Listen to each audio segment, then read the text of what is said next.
One of the things helping contact tracers in their recurring race against time is this, the ubiquitous QR code. You see it absolutely everywhere, and it can sometimes be the difference between border closures and lockdowns and freedom. 12 months ago, we met a bunch of Aussies who were dealing with that initial shock of home isolation. Now, we've paid them a visit again to see how they're doing in this new normal. Really not quite sure whether we've reached the new normal yet. I guess the promise of a vaccine is that it will allow us to move beyond our own border. These are changes that you can't do much about. And that is the new normal. I feel like the vaccine rollout isn't happening as fast as it could be. For a lot of people, 1 year in a pandemic has felt like both an eternity and a rapid succession of hopes and disappointments ducking and weaving through our lives. As we approach the middle of 2021, it's mass inoculations at vaccination hubs just like this one in Perth that are the front line of the recovery. Now, the reality is things are going a lot better than many people had expected at this time last year, and yet this rollout is running behind schedule. Nevertheless, it's all putting us tantalisingly close to the prospect of more freedom domestically.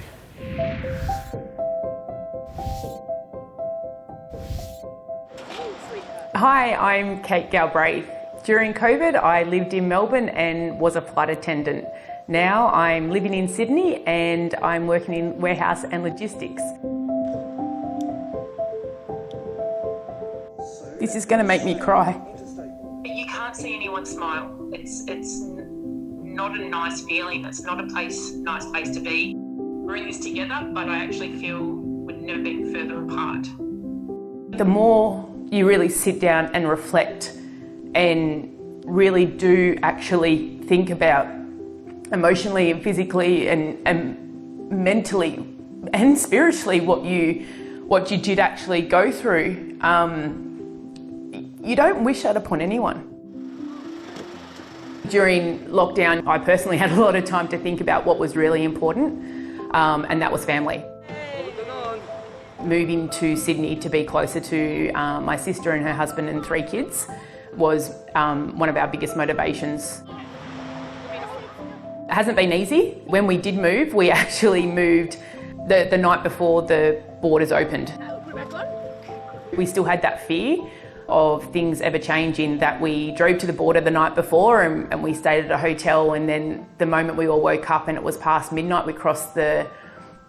Gosh, I get emotional just thinking about it. We crossed the border and there was so many emotions, but we just knew we'd done the right thing. We'd felt that, not that we had escaped, but it was a new beginning, and you know, we didn't want to live locked down like that again.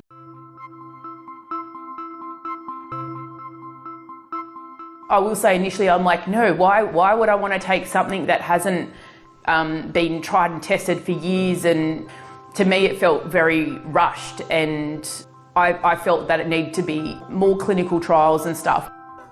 But as the months have rolled on and I've seen what a vaccine can allow us to do, and hopefully have that freedom and open us up to the world, I personally am going to have it. I know my husband is, and if that's a way that we can connect with my husband's family in Scotland, then we'll do it.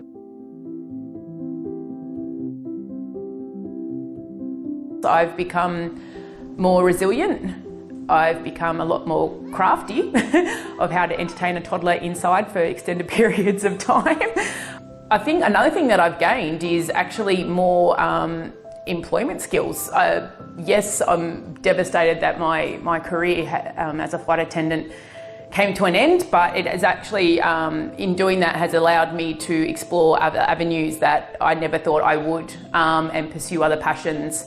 I have recently completed a Certificate 3 in marine engine driving.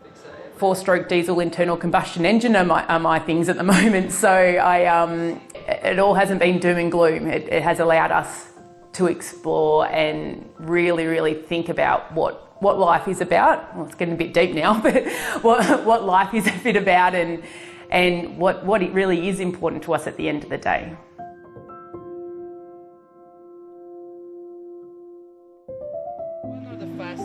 She is very lucky that we've actually, when the house that we moved to, sight unseen, is actually across the road from a train line. And so now we know more about freight trains, and she knows the horns and the toots as they go past.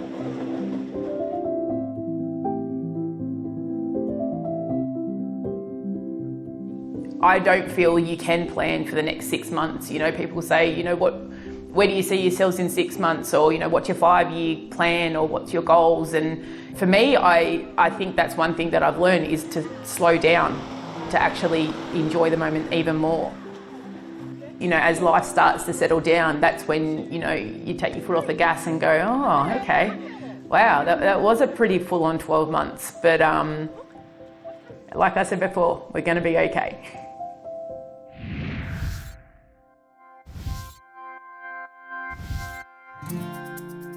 Hi, I'm Jacques. I'm the owner of the Billabong Roadhouse. I think you brought out a lot of true colours out of people, you know, suppliers, people that you know, and that's a lesson in itself. Well, since the last episode of the new normal, it hasn't really levelled out to a normal. A lot of changes, a lot of rules. I think we're getting there. We've got good control over the situation, but really not quite sure whether we've reached the new normal yet.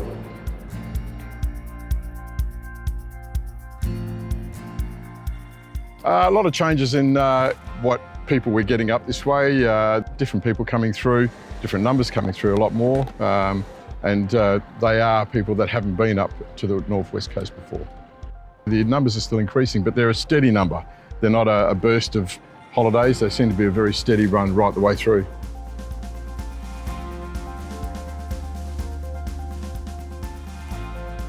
Okay, it's a 4:30 get up. Kitchen gets going dead on 5:30, open the doors at 6 o'clock. I usually cut out at about 3 o'clock, that's my nana afternoon, sort of an hour off. And we close the doors after dinners at 9 p.m, which is another half an hour before we cut out. So it's a pretty long day.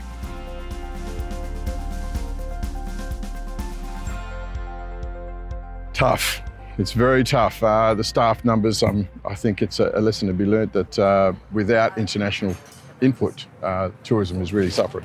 I mean, with the labour force, not just in our industry, in every tourism industry, on stations, you know, the backpacker input which help out isn't there right now. So, you know, people are missing out and are working twice as hard.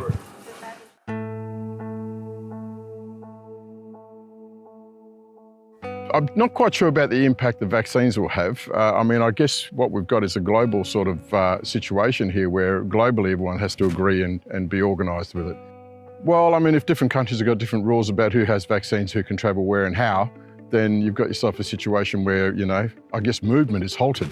And if movement is halted, then, you know, it does affect industries.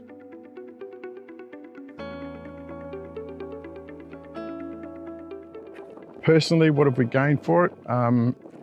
It's tested our tolerance. It's been quite hard at times, and I guess it's just in times like this you just got to keep your integrity up and keep going forward. Get up in the morning, have breakfast, and go. Keep a smile on your face. That's all you can do.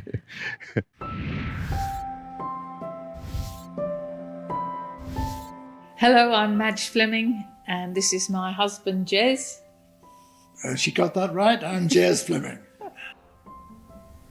When you see what's happened with coronavirus all over the world, I think we're more appreciative today that we were very, very fortunate. What we realise is that we were very lucky to have dodged a bullet. When I look at it and how we handled it and what we said was really pretty well spot on.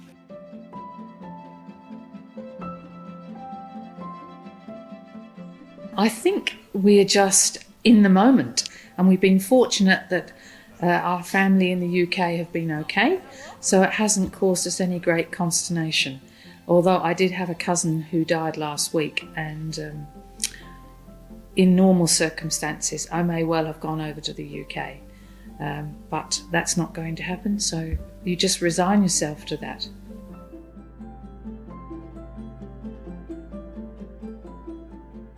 Well, I've had the vaccine. I had it 2 weeks ago, and much to my surprise I did have a reaction, which I wasn't anticipating as I'd already had the virus. So it just shows you that your body does react to it, whether you've had it or whether you haven't. And Jesz is still awaiting his. So I don't know why, when I'm so much younger than him, I got mine first. Whilst I'm a lot older than Madge, and she's had her vaccination before me, I don't see that as a big issue. I'm looking forward to getting it, and the sooner the better, really. No problems whatsoever.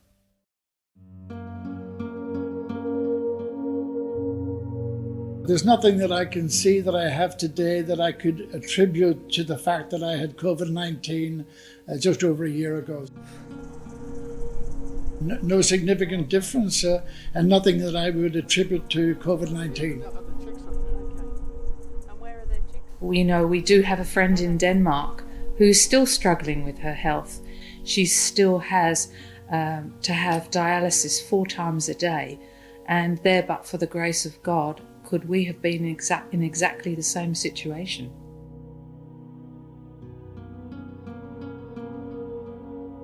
I would hope that the more wealthy countries in the world will be helping those that are not able to help themselves, as it were, in particular places like Papua New Guinea, the Yemen, for example.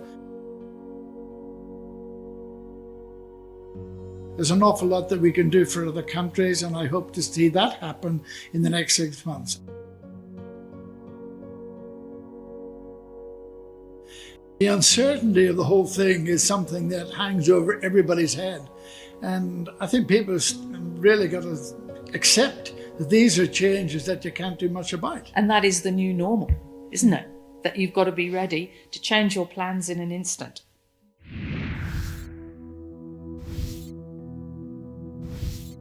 Hello, my name is Angela, and I am an international student at the University of Adelaide, study a degree of Master of Teaching in middle and secondary area. During the first semester, around June, is when I felt actual anxiety with coping with online studying while going through quarantine and lockdown. Looking back to the last episode, I would say that I am currently in a much better place. Back in the days, I was still getting used to the new delivery of the academic course. I was still trying to catch up with friends. I was missing my family, but I would say that because of the gradually easing restrictions, I could catch up with friends face to face again. I could come to the campus more and more often. I could go to face-to-face tutorials, and those has really helped me. I would say that mentally, in terms of my well-being, I'm in a much better place than I was last year, and I truly hope, and I do think, that some of my fellow international students are in a similar place like I am.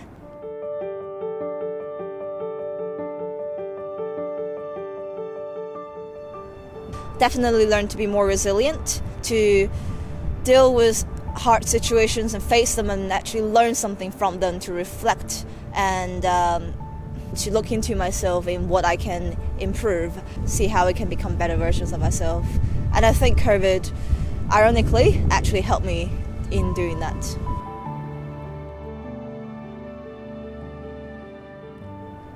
The thing I miss the most is the security or the stability.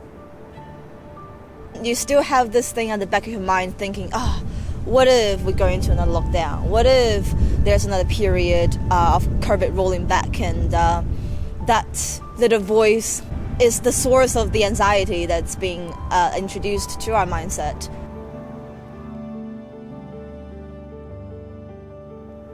It's unlikely that I will see them this year. Right now, I think that's still likely to be the case because the border is not going to be open anytime soon. But I do catch up with them very regularly in order to make sure that we're both okay. We do weekly video calls and update them on what's happening today, the new cookie recipe I've been trying out, stuff like that. And they also update me with very cute pet photos and everything.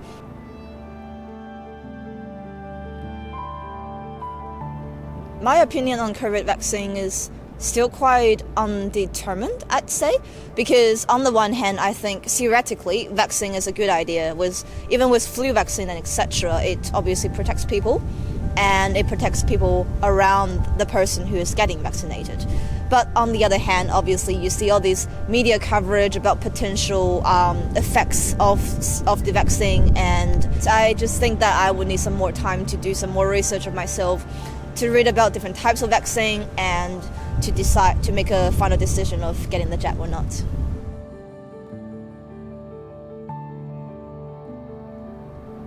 After my graduation, I look forward to getting a job in the local community as a teacher in the maths and digital technology field, because I've been in Adelaide for around 7 to 8 years now. It's a great city, and I want to give back to the community and help us educate the next generation of our future.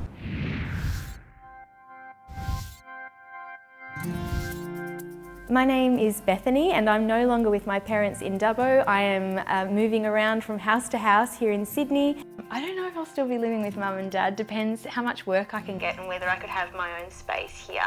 But I'm actually open to the idea of settling and having my own space here, which is really big. Interesting.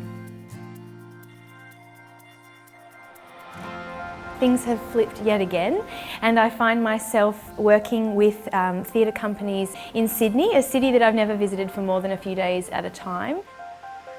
I'm now open to the idea of being nomadic and going where the work is.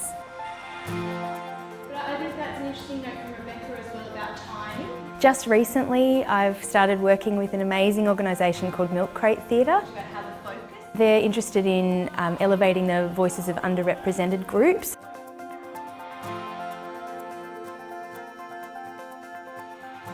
One of the takeaways, I think, for me, one of the big learnings from the COVID period has been do not plan.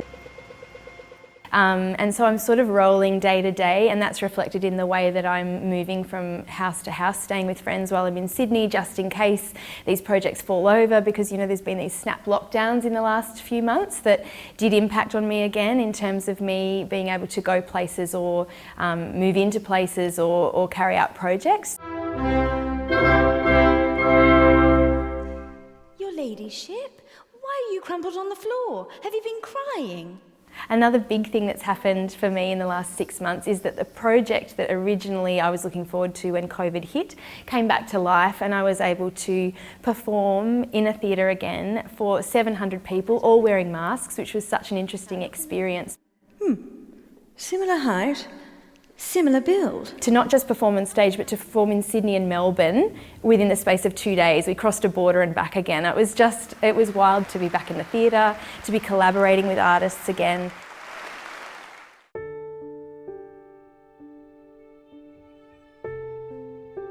I guess the promise of a vaccine is that it will allow us to move beyond our own border of Australia, and for me that's a real draw card. I do love to be able to travel and have friends and family around the world that I would love to be able to mingle with again. So personally, I guess if it means that things are a bit more stable and open, that is a really good thing.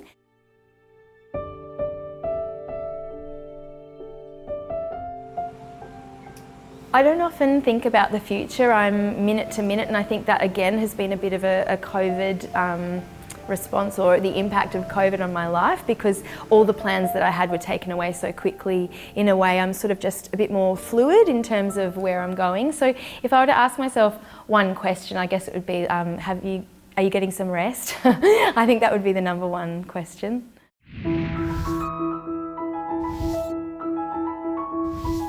I'm KYLIE DENHAM from Port Macquarie.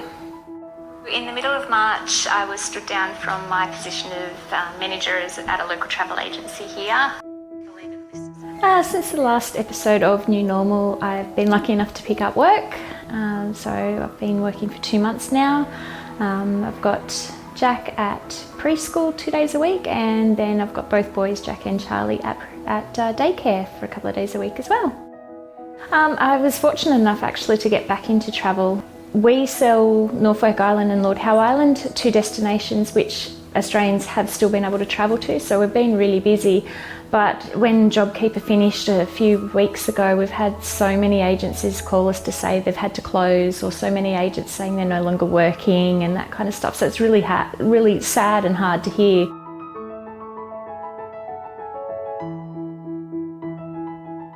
I'm for the vaccine. I think we do need it.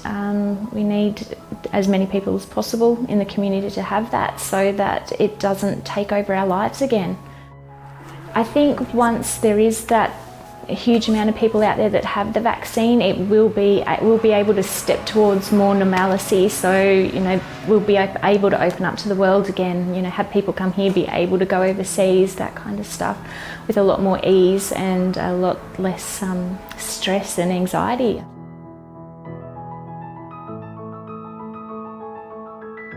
When you're talking to people, there's that thing in the back of your mind where you need to keep your distance. I ran into a friend last week, and at the end of the conversation they leaned in to kiss me on the cheek, and my immediate thought was, oh! But then I was like, oh no, it's okay, that's fine. So I think to not be scared of people touching you, I think it's going to be the thing that I look forward to the most.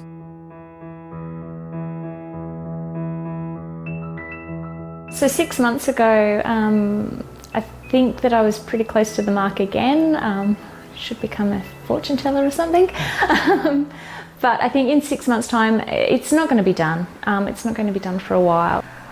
No. I think we are, as a society, moving forward, and definitely it is getting better. But there's still going to be some restrictions, and we're not going to be back to normal for a long while yet.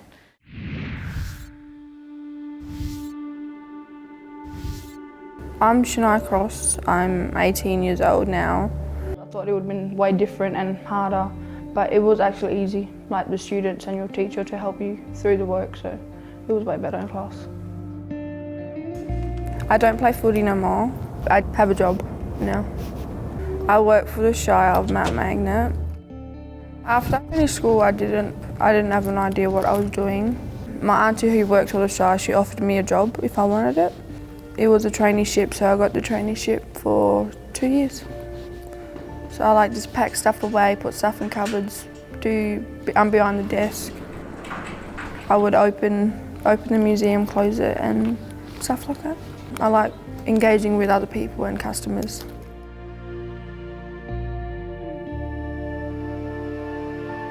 We sanitise, after everyone's gone we wipe everything, and we just make sure when someone's finished, we just clean it up, like wipe it or spray it or do something, just for the next person.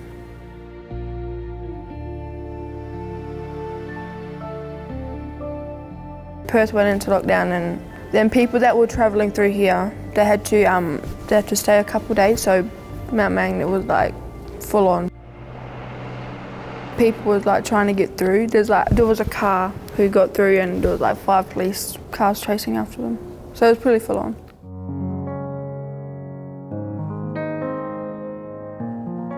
That's why you should get it, just to be sure and be careful, because you never know. Someone that might have it and not know and come through, and then that's it, everyone has it, and then it starts all up again.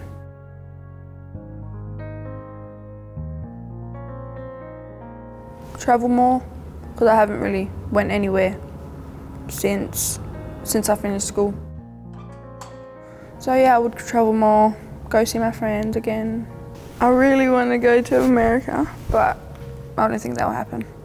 Maybe in the next 5 years, 10 years, maybe. But other than that, I do want to go to the Gold Coast. That will be in like maybe next year.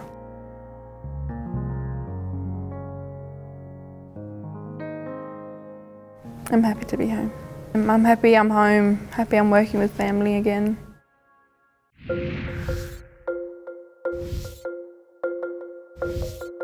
Hi, I'm Zoe. I'm a mother of 4 and I have a wonderful husband, Scott. We might have to face the reality that there's never going to be a vaccine and that the new normal is these social distancing and hygiene.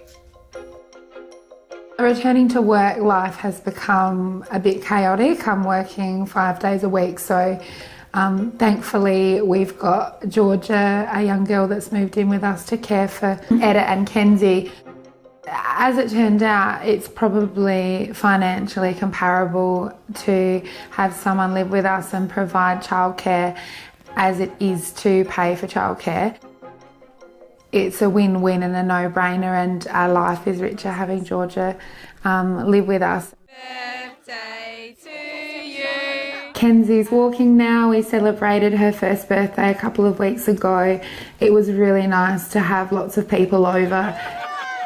It was quite a big affair, so it was really good to see friends and family. Who wants some cake? I've returned back to work as patient flow coordinator at the Port Lincoln Hospital. COVID has affected everyday life working in the hospital dramatically still. You can't walk into the hospital without going through your COVID questions. Working in the emergency department, we have to be careful. Anyone coming in with respiratory symptoms. We have rapid COVID testing for those that are desperately in need of medical attention, but we need to confirm whether or not it's COVID that's causing their respiratory distress. The screening process and making sure that no one has COVID does affect everyday life.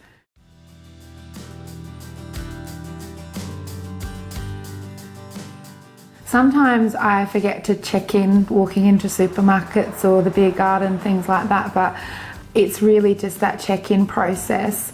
It's not really affected everyday life. We've been able to get back to normal. My husband plays in bands and they've had a few massive gigs lately, and the aura and the good vibes that people have to get out and dance again is like nothing else. It's been pretty special that we've been able to return to what feels like a pretty normal life.